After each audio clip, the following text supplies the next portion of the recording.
একটি সিনেমা যখন শুধুমাত্র রূপালী পর্দার মাঝে সীমাবদ্ধ থাকে না, যখন সেটা সব স্তরের মানুষকে একই সাথে হাসায়, কাঁদায়, ভাবায়, আবার নস্টালজিক করে তোলে, তখন সেটা কি শুধুমাত্রই সিনেমা থাকে, নাকি সেটা হয় একটা মাইলস্টোন?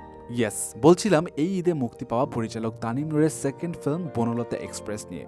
সো কি আছে এই মুভিতে যা দেখতে প্রতিদিন এখনো হাজার হাজার মানুষ ভিড় করছে, আর এতগুলো ক্যারেক্টার কে কেমন করলো সেটাই জানাচ্ছি। ওয়েল, তো এবারের ঈদের সবচেয়ে সেরা মুভি না, যদি বলি 2026-এর সেরা বাংলা মুভি হলো বনলতা এক্সপ্রেস, এবং মাল্টি স্টারারের এই সিনেমা কিন্তু অলরেডি সব থেকে ভালো বিজনেস করে ফেলেছে। কিন্তু ঠিক কোন গুণে সাকিব খানের প্রিন্স নিশো দমকেও ছাড়িয়ে গেল এই অফ ট্র্যাকের সিনেমা?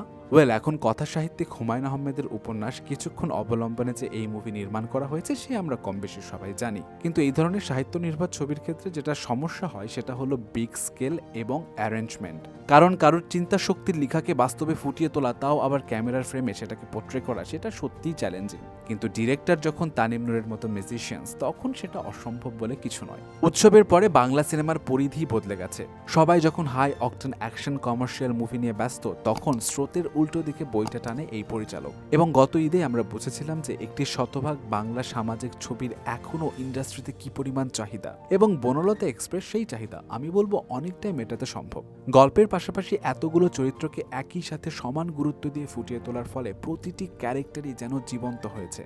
প্রধান চরিত্রের পাশাপাশি সামান্য চোর বা রেলকর্মী বা সেই ছোট্ট মেয়েটি অথবা মন্ত্রীর সেই চেলা, সব চরিত্রকে এতটা এঙ্গেজিং ওয়েতে প্রেজেন্ট করা হয়েছে যে আপনি বাধ্য পুরোটা সময় এনজয় করতে। সেই সাথে যখন স্ক্রিনে অর্থহীন এবং আয়ুব বাচ্চুর গান বেজে উঠবে, আপনাকে একেবারে অন্য জগতে নিয়ে যাবে। এছাড়া colour grading, costume, makeup, getup, প্রতিটি বিজিএম এবং স্পেশাল কেমিও সবকিছু এতটা পারফেক্ট ছিল যে আপনি কোনো ক্ষতি খুঁজে পাবেন না। এছাড়া হুমায়ুন আহমেদের সেই ইউনিক হিউমারওয়ালা ডায়লগ আপনার অজান্তেই ঠোঁটে যেমন হাসি আনবে, তেমনি বুঝতেই পারবেন না কখন আপনার চোখের কোণে জল এসেছে।